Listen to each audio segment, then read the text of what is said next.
it's so hard to want to invest in yourself because you are just trying to survive. Personally, that's why I think there's so many people in Corona who are poor and they're just making means to survive.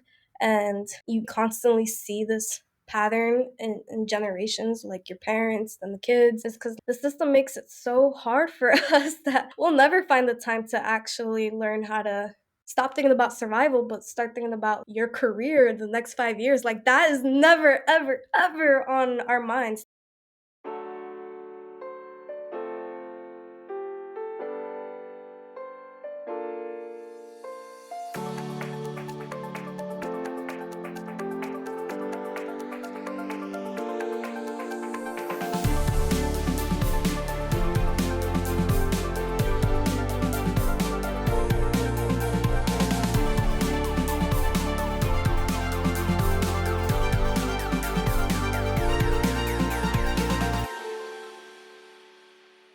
Hello, everybody, and welcome to Opportunity Made, the podcast that is based upon the idea that we can make new opportunities for ourselves and others on a regular basis if we are willing to take chances, be intentional in our actions, and invest deeply in our own lives. I am your host, Catherine Lewis, and we are talking about early career transitions with front-end software engineer Pamela Abreu. I am going to give an audio description of myself. I am a European American woman with short blonde hair that is tied back. Today, I am wearing a navy blouse and there is a white wall of curtains behind me. Pam, welcome. Would you like to give an audio description of yourself? Hey, Catherine, thanks for bringing me on. I am Pamela Abreu. Go by Pam. I'm a Dominican American woman with short, curly brunette hair and a shaved undercut. Today I'm wearing a beige LinkedIn sweater, a Mets baseball cap, go Mets, and I think behind me there is a Lego poster that says Level Up. Welcome, Pam. It's a pleasure to have you. And you used to be a creative designer, but now you're a software engineer at LinkedIn. That is a big change to make early on in your career. And I'm so excited to learn how you did it, your advice to others who are looking to do the same, and how you balance it all. Plus, we were talking earlier, and I heard that you have a wonderful dream that you have yet to fulfill. So I can't wait for you to share more about it and see how we can support you in making it come true. We're going to do some rapid fire questions. East Coast or West Coast? I'm gonna say East Coast because I feel like if I said West Coast, the East Coast people would come for me, and I feel if it was vice versa, West Coast people wouldn't come for me, so East Coast. Purple hair dye or red hair dye? Purple. That's definitely my go-to. Favorite food? I thought so hard and long about this, and I have yet to come with a definite answer because I love food. It used to be pizza, but I think I've transitioned into tacos because it's just very versatile. There's just so many different approaches to it, and it just always slaps. It's always good. I love tacos. There was something that you made today. Tell me, what food were you making today? I took I guess, a little training course or demo, maybe that's a better word, and it was to make raw vegan cheesecake, and it was with raspberry and strawberries. It's a frozen kind of treat. That sounds delicious. And I'm sure you could put different fruits on there too if you wanted. Yeah. Yeah, I was telling you, I wanna try it with mango and passion fruit because those are my 2 favorite fruits, and that would be the go-to combo. Okay, we got Pam's favorite fruits. I should have asked that as the first question. That was easy for me, actually, like, favorite fruits, that's very easy to answer. Code or design? This is also a really, really tough one to think about. I don't know if you ever seen this picture of this little Mexican girl and she's fighting with her family over soft tacos or hard tacos, and she's like, why not both? And so that is how I feel like, why not both? So can I choose both? Because I really do think both are the same at the end of the day because both of them are problem solving. This is really hard. My whole thing right now is trying to figure out how can I be both. All right, so we combine the answer into one. I love it. And it's so true. It is all about solving problems, right? Whether we're coding or we're designing. Awesome. Okay, so let's start at the very beginning. What did you want to be when you grew up? Yeah, so at first it was a princess, but then I realized maybe that's not an actual career. So then it changed into astronaut. And then once I got into, I guess, art and design, it definitely became into artist, but I think that's the hardest thing about being an artist is that you have so many ideas. So I actually wanted to be everything. I'm always talking about in another life I would have been a musician, in another life I would have been a chef. I'm gonna stick with princess. That's what I originally wanted to be. I remember for a good 10 years I was like, I'm gonna be Princess Pam and I'm royalty. That's so awesome. Okay, but instead of being a princess, we'll still consider you a princess. You are Princess Pam. And you also studied industrial and product design. So, how did we go from Princess Pam into product design? Yeah, 8th grade, I started drawing, got interested into it, and then when I went to high school, it was a vocational school, so they had different tracks. You can learn how to do plumbing, engineer, cosmetology, and they had one track called graphic design, and that's the one I ended up doing, and I studied graphic design all throughout high school. Then I figured I would go to art school to continue it. I ended up going to Parsons, and this is based in New York. Something really interesting about Parsons is the first year, they make you do all the majors they provide as a way to just explore what you might want to do. One of those classes was something with physical making of things. So we would have to go to the wood shop or use the sewing machine to make stuff based on the assignments that they gave us. It was really fun for me because it was just a lot different from constantly being on the computer and being on Illustrator or Photoshop and making designs that are digital. So this was really fun for me to be able to explore that physical side. Entering sophomore year of college, they forced us to choose a major, and I was really in between graphic design and product design. It was really hard because one choice was to do something I was already really comfortable with, and another choice was to do something that was completely new and was going to challenge me in so many different ways. It was really hard to know how to choose one or the other, so I flipped a coin. Oh, this is embarrassing. I flipped a coin and I was like, heads is for product design, tails is for graphic design. I flipped it, it landed on heads, so I ended up doing product design, and, and that's how I chosen. My mom was like, that was horrible. Don't make decisions like this. But, once it landed on heads, it just gave me that confirmation of, you know what, I'm young. Let me challenge myself. Let's just see how that feels like to be challenged in these ways. That's how I ended up choosing the major. Oh my goodness. That is fantastic. And yeah, probably listen to your mom, but I mean, what a story.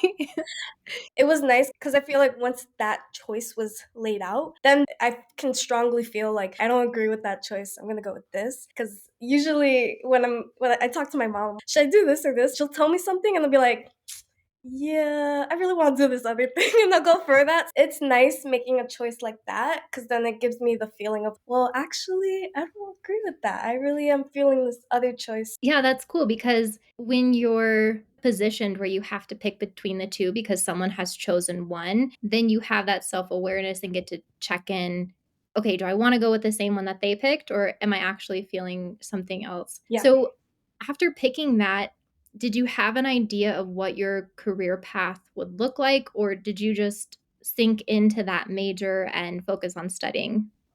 I fully went into it with the studying. I had no idea what my career path was going to be. Honestly, going through high school and college, figuring out my career, what it was going to be, was a mess. I actually did not know how to find the support or who to talk to. At first, it really was studying, but I think through the classes and meeting my teachers, meeting invited guests to the class, I was able to start identifying, like, okay, these are possible people I can become, whether that is somebody in the manufacturing section and figure out what materials to use to build the furniture, or I was able to visit some lighting companies and see how they built lamps, and I could be in that same role where I was either designing the specifications for how to make a lamp, or I was actually in the shops fabricating something. It was through that I was able to figure out, okay, these are all the different opportunities of where I can go. The senior year of college, it was a lot more definitive for me to understand these are what product design roles I can be a part of. It sounds like you needed to have exposure to different types of people and their career paths, and then also experience if you wanted it to be hands on or more digital. And then that gave you some more guidance as to what your field of options was. Yeah, yeah, I think especially meeting these people and understanding their roles was very much a way to understand if you're this kind of role, these are the skills you'll be needed for this job. What was your first job? Do you feel like that whole process of studying prepared you for it?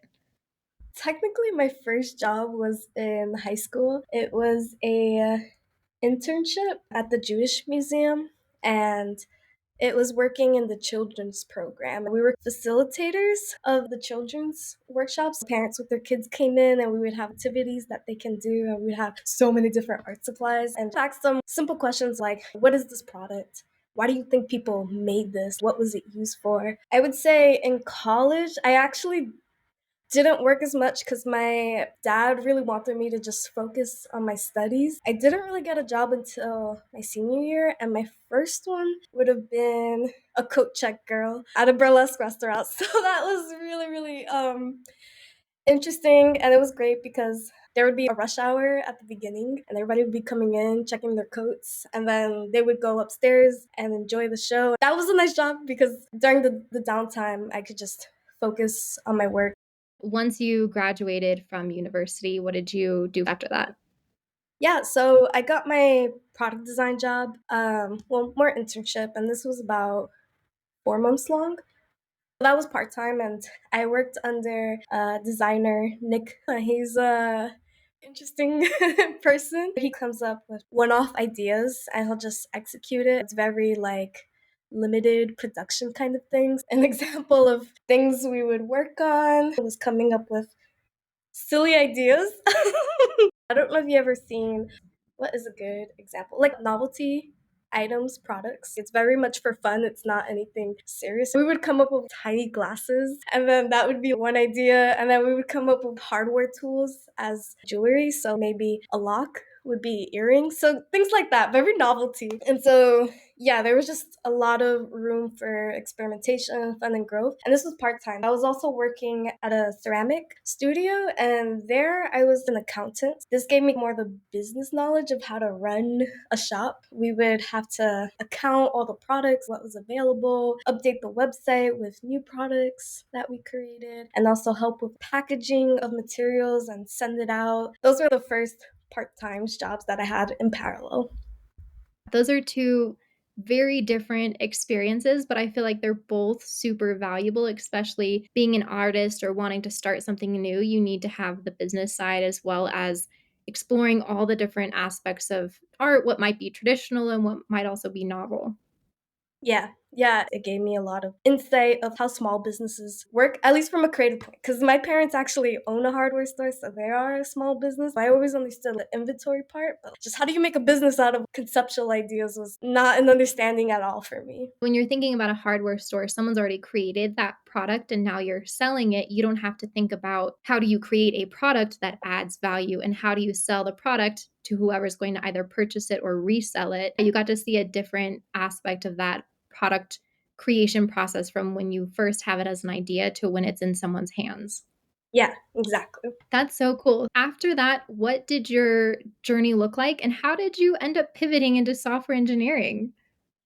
Yeah, let me see how I can make this long story short. So pretty much, I went to Parsons. I did product design as my major, and during those years, specifically sophomore year, I took one web design class, and I only did it for the first month of the semester, and then I had to drop out because my schedule was way too busy. But I always promised myself I will get back to this. So that was my first interaction with understanding tech. I started taking classes of design thinking, and one of my professors did a special lesson on technology and the impacts of technology, but thinking about it through a design perspective. I think that was my first understanding of this is what technology can do for other people because before she was working at the college, she was actually in South Africa working to bring cell phones and internet to some of the communities down there that didn't have any access to this. And so that was her basis for this lesson. From that, I was able to start getting ideas about what tech can do. And at the same time, I was starting to meet people in the design and tech major. They were showing me websites and iOS apps that they built. And at the time, I was like, yo, this is the coolest thing ever.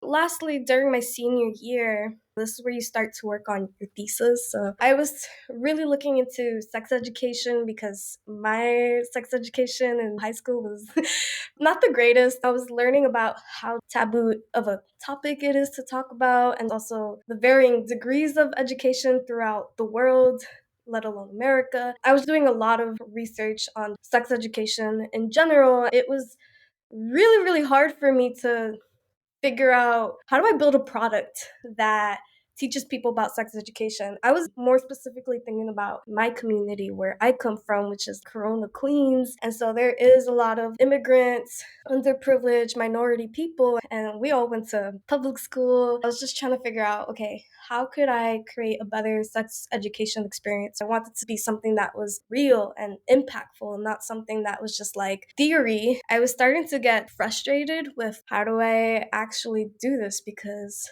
tech seems like the way to do it compared to making a physical product. I was thinking about how more accessible the internet is, the amount of resources you can get, and thinking about my family in DR. DR, sometimes people call it a third world country because you definitely see houses that are not built well. The electricity will go out. Sometimes they don't have even clean drinking water. And yet these people got access to Facebook on their cell phones. And that always like just blew my mind. And I was more and more on the path of like, if I want to do this, being in tech, learning how to do tech stuff would be the skills to really start thinking about these ideas. But unfortunately, I graduated.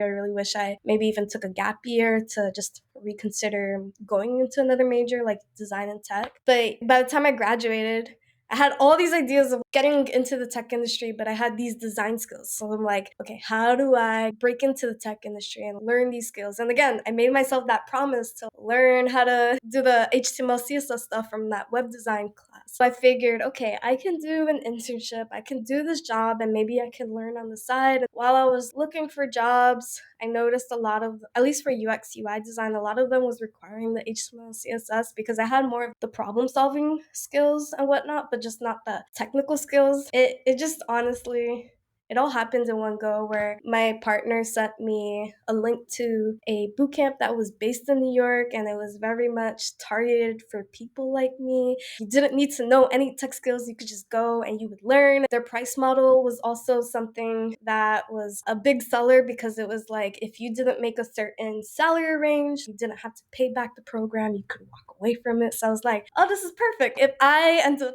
hating this, I could walk away. That was how I started transitioning into tech. That was a little long. I'm so sorry about that. That was awesome, though. Thank you, because sometimes we gloss over our journeys and we just show the mountaintops. We just show the exciting points in time when we get the job, when we get the promotion. And people learn from the valleys. They learn from those details and the ups and downs and the internal conflict and debate. Do I do this? Do I do that? I'm missing these skills, right? So that was fantastic. And one thing I heard from you, Pam, is you sound like someone who, if you start something and you really care about it and you don't get to finish, there's this drive to finish it.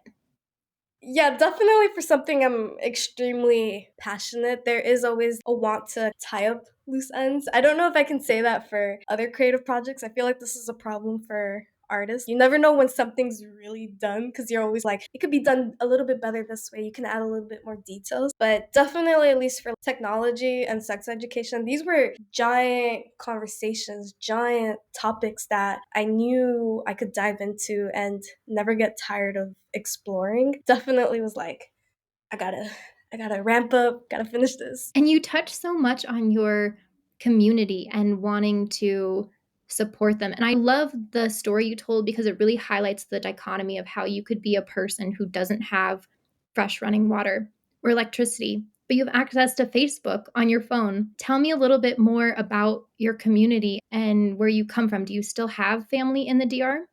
Yeah, so my family is pretty much spread all across the East Coast, and then the rest of them are all in Dominican Republic. If I say DR, that's the shortcut. Sometimes I forget that, but yes, the Dominican Republic. I grew up in New York. I would say about 30 people total were based in New York, and then everybody else, just my origin, my roots, comes from Dominican Republic. And this is actually something very interesting for me growing up, specifically Corona, Queens, because when you meet other Dominican people who grew up together, we'll start to find how all of our families migrated from a specific section in DR to New York. And it's always blown my mind because whenever I meet a Dominican person from, let's say, Brooklyn or Harlem or the Bronx, they always are saying a whole different place in DR that I've never heard of. But then when I meet people from my neighborhood, it's always from the little community that we come from. It's always been like, how did you all coordinate this movement to come to this one place? To me, it's always been the power of talking to your neighbor, because that's really how they all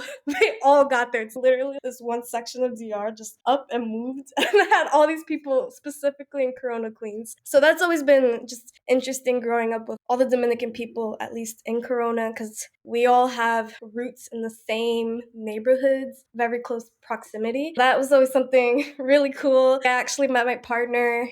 He only lived 5 blocks, about 5 blocks from me, and we were born and raised the same area. We lived in the same place forever, and then we ended up getting to know each other and everything, and then we find out that his grandma was best friends with my grandma when they were little, and they used to have sleepovers. That is what I'm talking about. That is the power of getting to know your neighbors and being close to them. Growing up in Corona, it's very special to me because it definitely feels in a way like everybody is family. Just on my block alone, I know pretty much everyone. I know all my neighbors, and that's such a rare thing, I think, in New York, to know your neighbors like that. We all grew up together, and so they've seen me grow up from 5 years old to now. It's been just quite amazing. And sometimes for me, what's hard is growing up on that same block. I've seen it all. Like, I've seen some crazy violence. I've seen how the police act.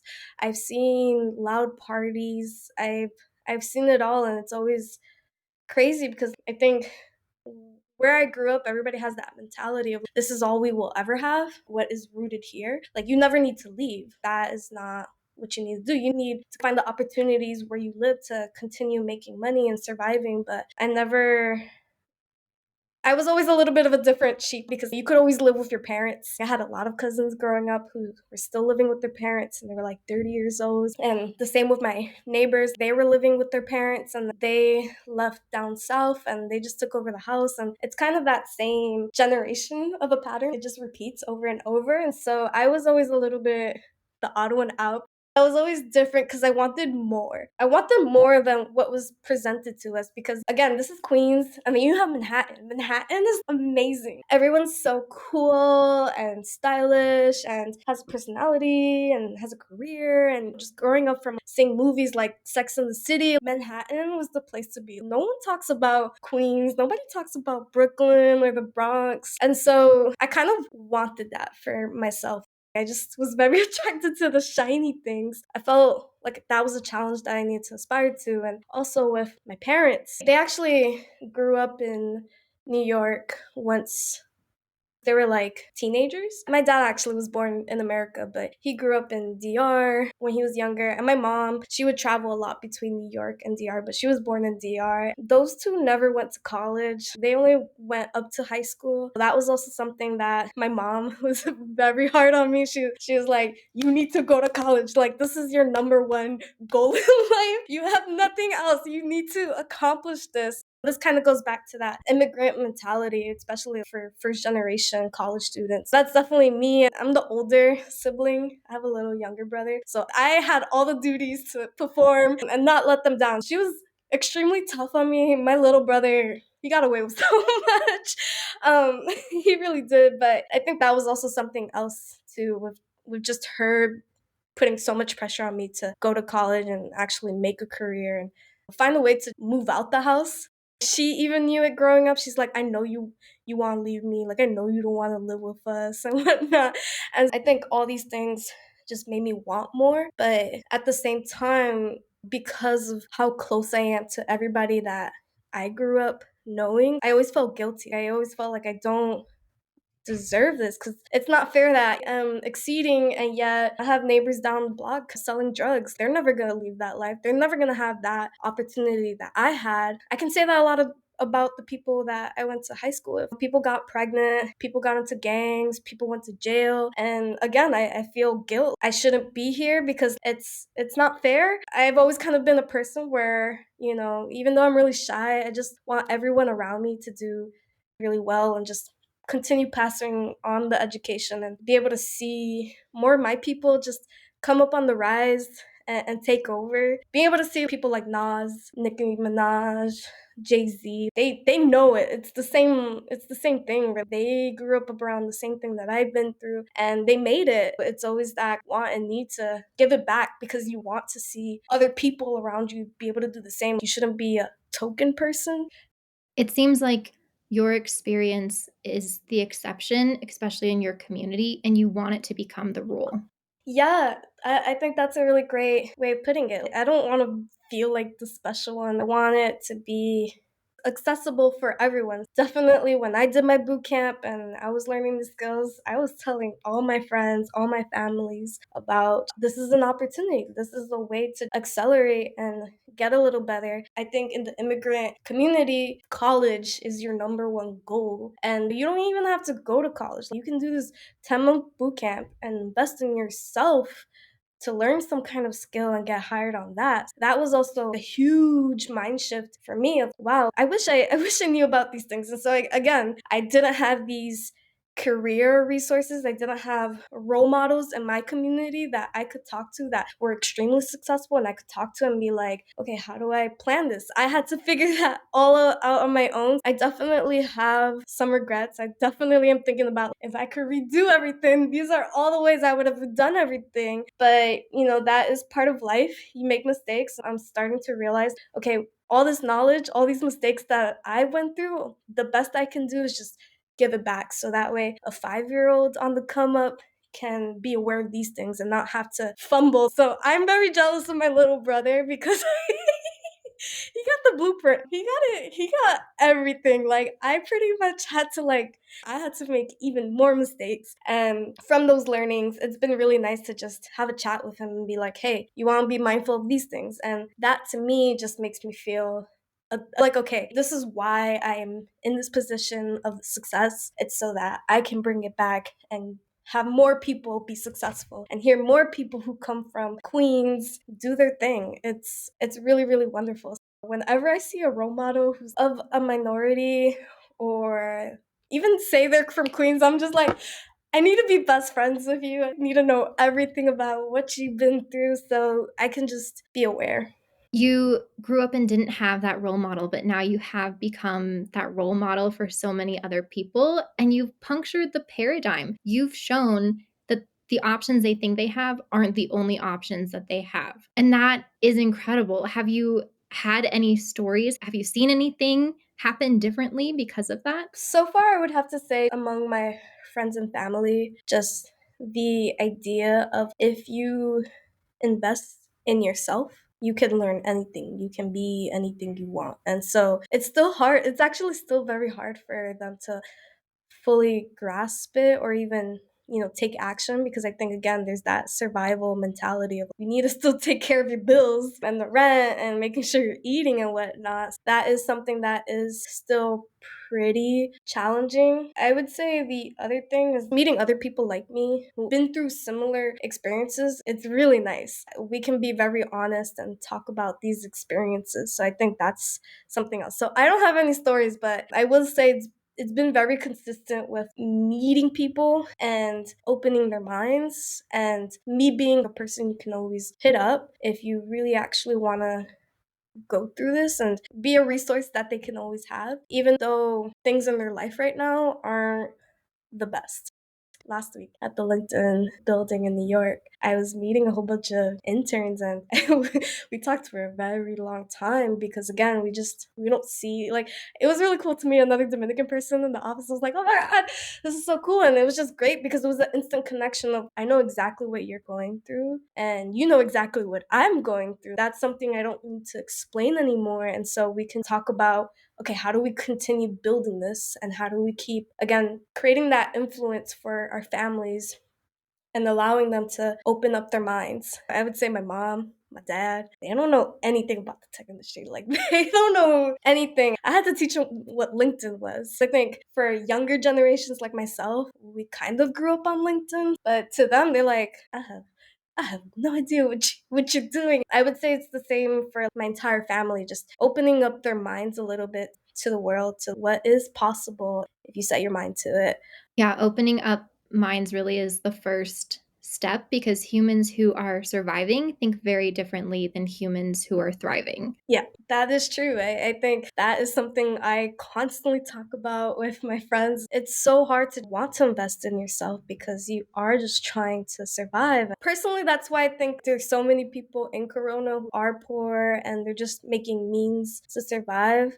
And you constantly see this pattern in generations, like your parents and the kids, is because the system makes it so hard for us that we'll never find the time to actually learn how to stop thinking about survival, but start thinking about your career in the next 5 years. Like, that is never, ever, ever on our minds. It is always about the now. How do I survive to the next day? You're never thinking about your future, even going through college. This is something I had no idea. It's really honestly getting into the tech industry and through my boot camp that they really started opening my mind to, okay, how do I actually think about what I want to do in my life? These weren't skills. And it was always really interesting because in college, I always felt left out, like not knowledgeable compared to more of the privileged people. And I do want to say Parsons was the most bougie school ever. There's people in the wood shop wearing Chanel and Gucci, and I'm just like, you don't care that's getting dirty. And so for me, that was also a huge eye opener of how I grew up, how these people grew up, and how they had all the resources. They knew what to do. They were never worried about their life, their career. They were never worried about these things compared to me. I always felt really left out. My best friend was very career driven, like always was networking. And so I had to learn how to network. It's still something I'm learning. To me, that was very crazy to see that big difference of just knowledge gap of things I didn't know because of how I grew up, where I grew up. I didn't have access to any of these things. But then you made it to LinkedIn.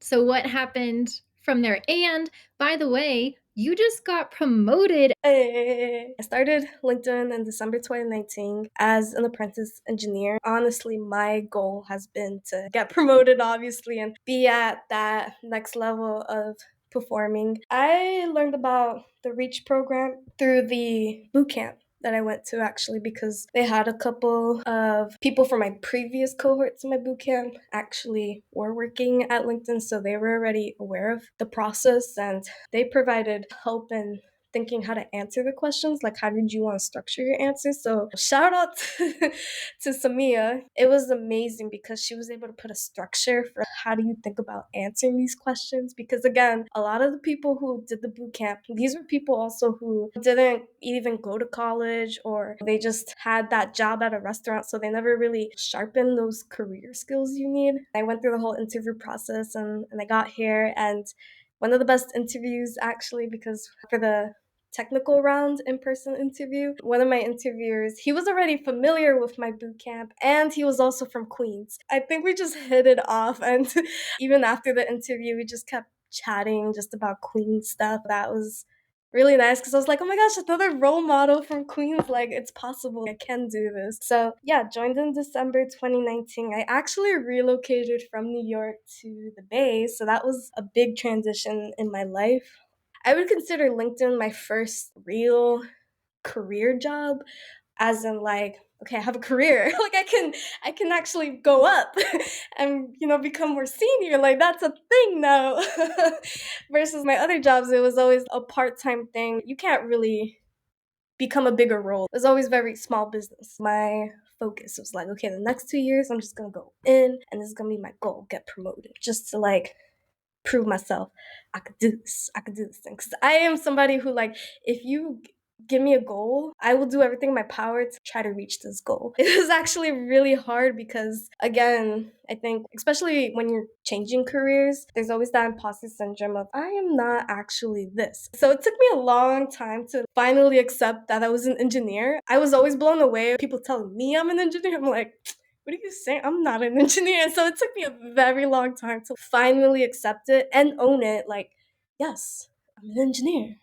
And to be honest, even now it still feels a little weird saying it. It's been just quite an up and down kind of journey. And I'm just so grateful of all my ups and downs in my life to get to this point. And I do have to say, even though there were some really challenging times working as an engineer, I have more skills than I ever thought I could have. And I'm still learning. It's been pretty amazing to have an actual career. I feel more knowledgeable. And even if there are times where I don't know something, now I can have the confidence in myself to figure out a path. I can find some way somehow to do X. Now I think my problem is more putting my mind to do it and actually do it, take action. I think that is the next level for me, but it's been amazing. It just feels really cool that again I can be a role model for younger people and just be like, yo, you can do this. I am here and I didn't think I could ever be here. I'm just kind of speechless. It's amazing. People who pivot and change in their career are often feeling that imposter syndrome. Can I do this? Can I own this? Can I claim this title or position as mine? Am I there yet? But honestly, I think people who pivot in that way are some of the most courageous people because you could just stay doing what you're doing, whether you Yep. like it or not. No one's asking you to change. But the fact that you've done a self assessment, you've asked for more, you think you can do more, and you're actually going for it is amazing. So kudos to you and definitely embrace it. You are an engineer and a fantastic one at that, obviously, because you've been promoted through that next level and not just on paper and through the promotion, but your work ethic and the character that you bring to the job is really what matters, Pam. And I think that you do a fabulous job of that. For anyone who's interested in being promoted, could you explain a little bit about that process and anything you learned through that? It sounds like maybe this might have been one of the first times you went through that process. Is that true? Oh yeah. Promotion was always a very unknown concept to me. So the fact that I got promoted is also a very weird feeling. But in terms of the promotion process, my first manager on my team, I really appreciated that from the start. I could tell her my goal is to be at that next level. She was a very open and honest person to have those conversations and guide me in the mentality that I needed to be at that promotion level and give me all the clues and hints of like, okay, if you want to get promoted, this is what you got to do. She did a really amazing job of also opening my mind to, okay, how does one get promoted? Because I think that was also something hard for me. You meet people who are very career driven. I always got the impression of they know exactly what they want and they're going to achieve it. I definitely met multiple people from the cohort that I joined in at the time and previous cohorts where there were still a couple of apprentices. Their goal was promotion. And so that was really interesting for me because when I started, I was like, I'm just trying to survive, man. Like I'm just trying to do work and make a good impression. I would say it took me about 6 months to get comfortable enough with the process, the work of an engineer before I could start allowing myself to be like, okay, now I can challenge myself. Now I can think about how do I go to the next level? How do I get promoted and whatnot? Past apprentices who got promoted were very nice. I just vibed with them. So I connected with them and asked them about their experiences of getting promoted or what it was like, just to start understanding what that even meant. Because again, promotion was such a career term for me, something just not at all in my head growing up. From them, they were able to just give me a lot of good advice on the whole promotion process. They went into details. So shout out to all of them because they helped me so much. But I think the number one advice that stood out to me was having conversations with your manager because they were telling me you will only get promoted if your manager has that confidence in you. This is a very interactive thing that you have to do with your manager because they're the first person you have to convince to get promoted. I was very nervous. Isn't that gonna be so annoying if I'm constantly bringing up the promotion? So that was also a very weird thing for me. But they were like, nah, you can't feel bad about what you want because like a closed mouth won't get fed type of thing. When I brought it up the first time to my manager in the 101, and I was like, so, I've been here for 6 months. How do I, start thinking about promotion? I just brought it up very awkwardly, but at least I was very proud of myself because I'm like, I threw the word out there. We can talk about it now. And it does get easier. That's 100% for sure. And so I'm thankful my manager was very open. And I think something else that I learned from her was your manager job is to make you successful. That is literally their job. Because again, I've never had a manager, so I was like, what do I do with this person? What is their role? What is their job? Again, so much new things to learn. That was also something extremely important to recognize, that I can have these conversations with my manager and they're there to help me to get to a goal. Once we were able to get all that awkwardness of promotion, then we were able to consistently in our one-on-ones, if we weren't talking about things related to the work tasks at hand, we could talk about, okay, how do I get on that road of promotion? I think one of the first things that stuck out to me and always stuck with me is, if you want to get promoted, you have to be operating at that level. And so that is the number one thing that has really helped me stay consistent with promotion. I was only looking at the things that are expected at this level. And if I wanted to get promoted, I had to be performing under the next level. That really helped me stay extremely consistent. I always knew when I was going to work on something new, I would look at those criterias and be able to understand, okay, what from this criteria can be connected to the work that I'm doing right now. Like, how can those connections be made? And that'll help me start checking off boxes. It became a matter of a checklist where it was like, okay, I did this. I'm already performing at that. So what are the things that are missing that I can improve on? And then these are the things that I would work with my manager and assign me tasks or projects where I could actually complete these criterias to say that you are performing at this level because you did this. Having a brag sheet helped a lot with my imposter syndrome too. It gives you time to reflect and think about, wow, I did all of this. At least I feel really proud. I'm like, yeah, I'm doing something. Like, I haven't been doing nothing. I'm actually working and doing things. So that was also really instrumental. And I think the last thing would be having a mentor. So again, shout out to LinkedIn. They have so many good programs here. One of them was Black and Latino mentorship pairing program. I immediately signed up for that. So you would get assigned a mentor and you could find a mentor in whatever you were looking for. And I really wanted a mentor who at least was an engineer. So that way they could help me on promotion. Shout out to Eric, he's the best. We were able to just have one-on-ones to, again, think about, what do I need to do to be performing at the next level? And it was really great because your manager is there for your success, but I feel like sometimes it's too close to home versus working with this outside mentor. With this person, I could just lay everything out in the open and get really honest criteria with no connections to my team. So I really value that. The great thing was he was also a manager in his past roles. So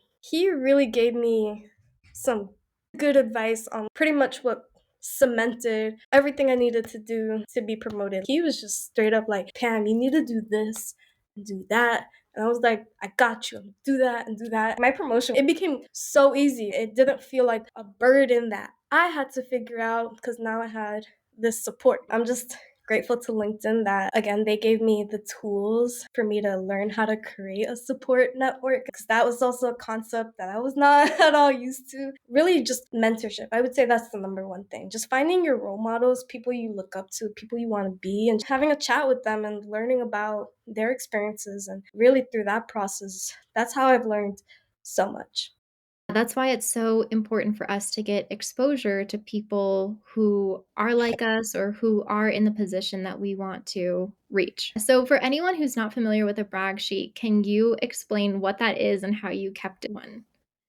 My brag sheet is a list of accomplishments, and it doesn't matter how tiny it is. It can be tiny, like I finished my first bug. When I created my first pull request, I wrote that on that brag sheet. I was like, created my first pull request because I was so proud. That's a huge milestone in the engineer, for real. I would add accomplishments as tiny as that or big accomplishments like I finally finished the project. That also is really nice when you can look at it and you're able to see, like, okay, in the past 6 months, this is everything that I did. That brag sheet really came through Yeah, I have one as well, and I like to take screenshots of different commentary if people were appreciative of something or really liked something that I did. Then it's easy in this virtual world to take screenshots and just put it in there and remind yourself, I'm doing good.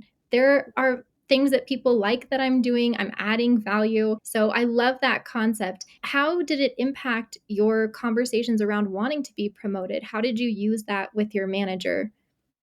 Once you can start seeing the bigger accomplishments and you can start seeing the impact that it had, I was starting to see major accomplishments. And I'm like, wow, I think I'm doing good. Like, okay, I need somebody to, I was like, I need somebody to know about this. Because sometimes with brag sheets, it is a personal thing. Only you are aware of this. And again, your manager is there for your success and is there to help you get promoted. What helps though is using that criteria of what is expected out of a certain role and then starting to connect that brag sheet with that and being able to in our one-on-ones be like, hey, what do you think of this accomplishment? Do you think it meets these requirements? My manager did a good job of reflection periods. At the end of every quarter, we'll sit down and have a 1 hour chat on my learnings, my challenges, and my accomplishments.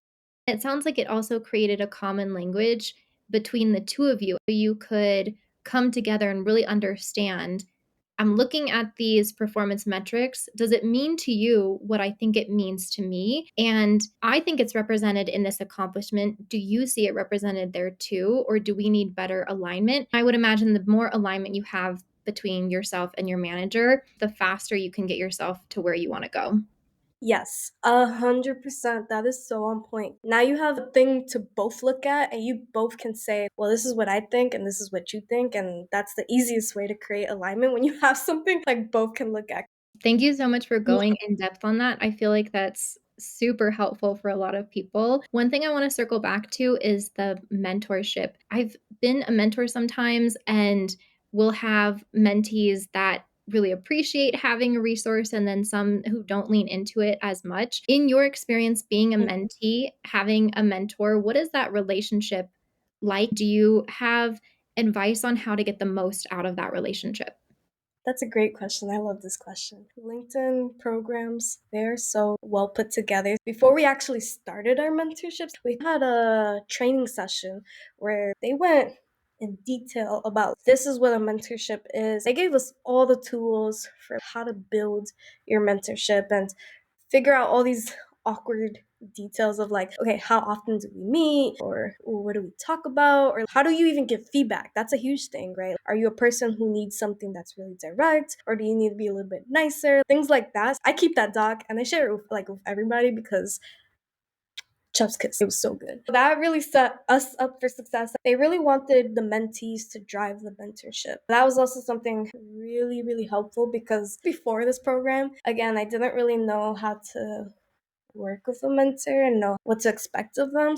You have to drive this relationship because mentors are doing this out of niceness and care, right? This is all really for you. So, you really have to make it the most of what you want. It gave me also the responsibility of like, okay, I have to drive this. I have to really figure out what I'm trying to find out. The best advice I could give is when you find a mentor or you're looking for a mentor, really try to understand who this person is, what their expertise is, what their experiences are, and then try to talk to them about who they are and like what they're known for versus being vague about it. Like, I want a mentor. Like, that's not really helpful. It's more helpful of like, okay, I want to learn how to develop my front end skills, right? That makes it more specific where now you can find mentors who are expertises at front end. And now you can hit them up and say, I noticed you're a front end engineer. Do you have any advice on how I can up my front end skills? That makes it even more specific. And I find that that is way more helpful than being vague because then the mentors don't really know how to help you because you're just floating in the air trying to get some help. Some advice I've heard was you want to create a board of directors. Each director is a specific person you can talk to about one thing. So you can have a mentor for talking about front end stuff. You can have a mentor you can talk to about being a woman in tech. You can have a mentor who can talk to you about how do you become a senior engineer. They have their specific expertises that they can help you with. It makes it a lot easier to talk about those things. That's awesome. Pam, we are close to wrapping up here, but I want to hear about what is your dream? You shared a little bit of it with me before, and I just think it's spectacular. Can you share it again? Yeah, so again, I'm from Queens, and the whole reason I'm getting into the tech industry is figuring out how to create resources and give it back to my community. So there are other people like me who are up and coming and taking over the industry.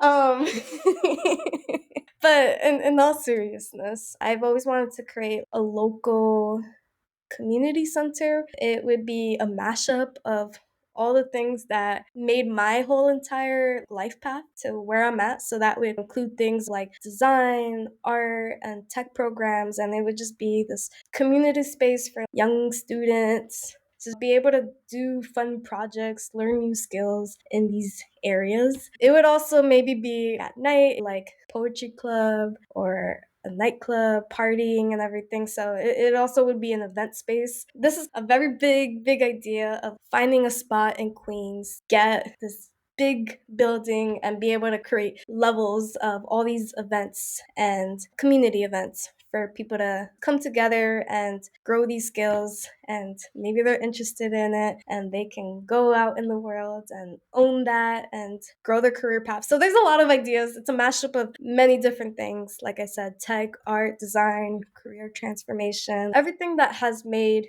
my life journey, all my interests, into a space where people can actually come and do the things. This is the big idea. There are so many things that can be a part of it that would be very exciting, but it would be in Queens. So, to anyone who is listening who has a similar passion for giving back and supporting the community and teaching new skills, I hope that they reach out to you. Pam, what's the best way for them to reach out to you if they want to help you get started with this big dream? Feel free to connect with me on my LinkedIn profile. Hello, Brew on LinkedIn. You can search that up and you'll find me. You'll see a Dominican person. You'll actually see me with purple hair, so it's a little bit different, but you'll see Pamela Brew, front end software engineer at LinkedIn. Hopefully, people can connect with you, keep this conversation going. As we wrap up, is there a final piece of advice or fun fact that you would like to leave everyone with? I'm a perfectionist, and so I always beat myself up if I don't meet these big grand ideas in my head. That has always made me feel like I am a failure. It took a long time to understand that I'm never really failing. These mistakes are always a learning opportunity. So, in fact, I'm actually always learning. I help other people, especially who are perfectionists or feel like they are living their lives for other people. Just focus on you. Life is always going to be ups and downs, but it's always a learning growth. It's nice to just reflect and see how far you've come and how much more there is. And so be easy on yourself. Wonderful. Thank you so much, Pam, for joining me on this episode of Opportunity Made. I loved hearing about your career journey and am just so excited to see what next. You are just getting started and you have a lot of big ideas. So it's really exciting. To everyone listening, thank you for joining us on the Opportunity Made podcast. It's such a pleasure to meet with good friends and share new ways we can all create more opportunities in the world. I'm excited to meet all the young professionals who now feel more comfortable, hopefully, making an early career transition. To anyone who does make this pivot, please let me know at Opportunity Made on social media. I'd love to know your story and if it's going well. With that, serve widely, give greatly, and take care, y'all.